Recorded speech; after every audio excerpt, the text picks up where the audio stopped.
दुर्योधन रणभूमि में पड़ा है, जांग टूटी पड़ी है। भीम ने ऐसी गदा का प्रहार किया, जांग टूट गई और धरती पर पड़ा है, करा रहा है, मरना चाहता है लेकिन मर नहीं पा रहा है। बूंद बूंद कर कर के शरीर का रक्त सब निकल गया है, मरना चाहता है, तड़प रहा है। सभी भाई मारे जा चुके हैं, चारों तरफ चिताएं जल रही हैं, वो मर नहीं पा रहा, तड़प रहा है लेकिन प्राणों का त्याग नहीं कर पा रहा। महाराज तड़पते तड़पते तड़पते देखा आगे चला नहीं जाता, पीछे हुआ नहीं जाता, रणभूमि पे पड़ा है, अपने प्राणों का त्याग नहीं कर पा रहा। अश्वत्थामा का वहां से निकलना हुआ और अश्वत्थामा ने देखा कि सभी कौरव मारे जा चुके हैं लेकिन दुर्योधन रणभूमि पर पड़ा है, जांग के दो टुकड़े हुए पड़े हैं और आगे पीछे हुआ नहीं जाता, शरीर से बूंद बूंद करके रक्त निकल गया लेकिन चला नहीं जाता। प्राण त्यागना चाहता है लेकिन प्राण निकल नहीं रहे, प्राण भी निकल नहीं रहे। अश्वत्थामा ने पूछा, हे दुर्योधन, अरे तुम्हारे सब भाई मारे जा चुके लेकिन तुम्हारी जान टूट गई है, चला जाता नहीं, हिला तुमसे जाता नहीं, बूंद बूंद करके सब रक्त तुम्हारे शरीर से निकल गया लेकिन तुम अपने प्राणों का त्याग नहीं कर पा रहे, क्या कष्ट है, क्यों दुखी हो रहे हैं, क्या क्या कष्ट है मुझे बताइए। दुर्योधन कहता है, हे अश्वत्थामा, मुझे एक बात का कष्ट है। बोले क्या? बोले अश्वत्थामा, हम 100 भाई थे, हम कौरव 100 भाई थे और ये पांडव केवल 5 भाई थे।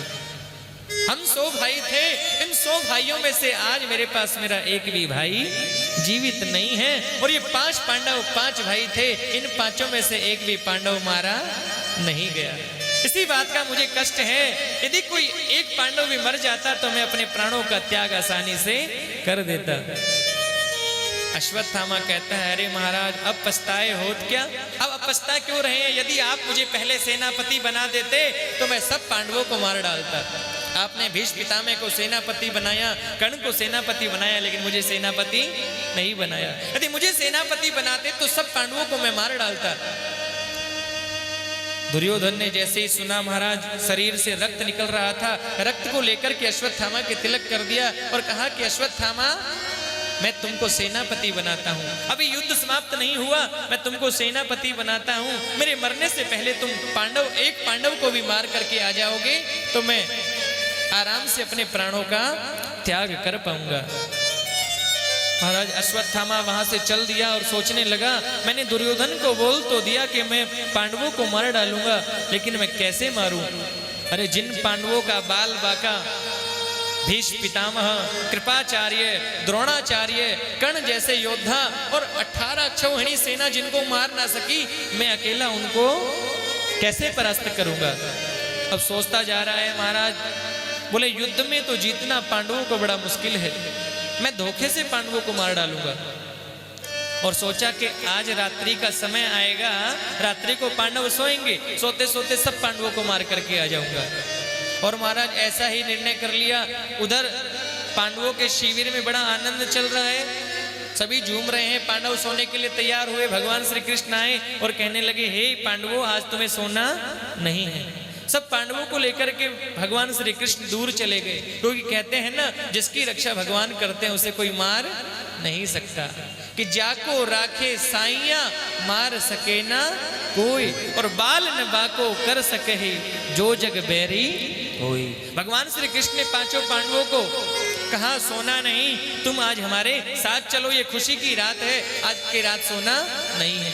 5 पांडवों को लेकर भगवान कृष्ण चले गए महाराज, और कहते हैं जहां जिस शिविर में पांडव सोते थे ना, आज द्रौपदी ने अपने 5 पुत्रों को उस शिविर में सुला दिया। उस शिविर में 5 बेटे सो गए पांडवों के, 5 पुत्र सो रहे हैं।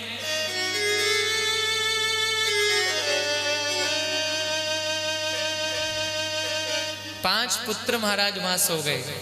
अश्वत्थामा आया तलवार लेकर के और सोचा कि आज सोते सोते पांडवों को मार डालूंगा, सोते सोते 5 पांडवों को मार डालूंगा।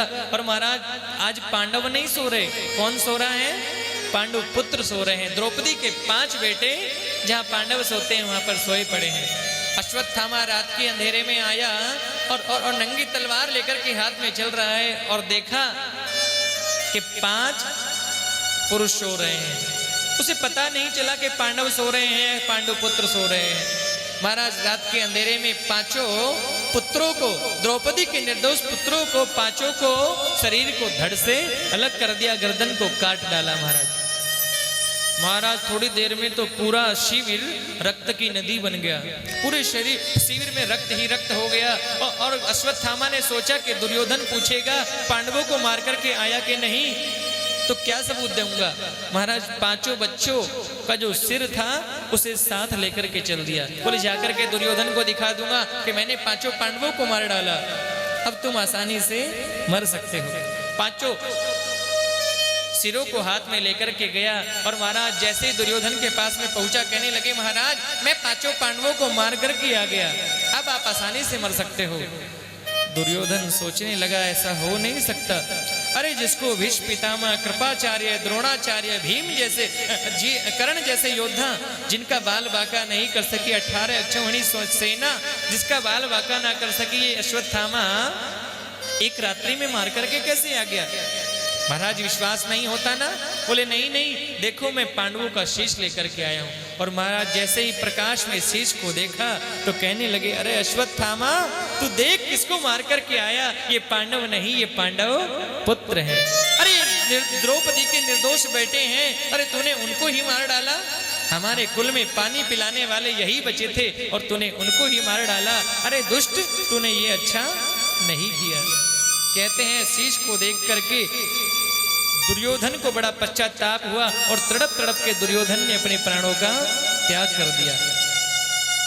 और उधर अश्वत्थामा के मन में बड़ी घबराहट होने लगी, ये मैंने क्या कर डाला, अरे पांडवों को नहीं मारा, ये तो मैंने पांचों पांडवों के पुत्रों को मार डाला, द्रौपदी के 5 बेटों को मार डाला, निर्दोष पुत्रों को मैंने मारा है, पांडव मुझे नहीं छोड़ेंगे।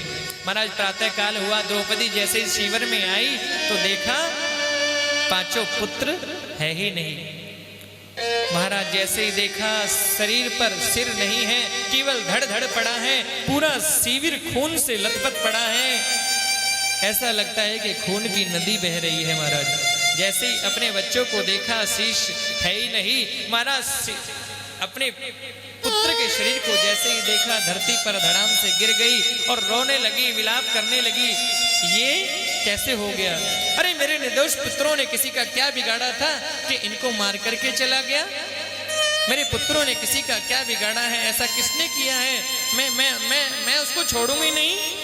महाराज पांचों पांडव आ गए, युधिष्ठिर, भीम, अर्जुन, नकुल, सहदेव, पांचों पांडवों ने जब देखा कि निर्दोष पुत्रों को कोई मार करके चला गया, महाराज अर्जुन की आंखों से तो रक्त बरसने लगा, गांडीव हाथ में ले लिया और कहने लगा कि जिसने भी मेरे निर्दोष पुत्रों को मारा है, संध्या होने से पहले द्रौपदी तुम चिंता मत करो, मैं उसको पकड़ करके लाऊंगा और उसे जीवित नहीं छोड़ूंगा।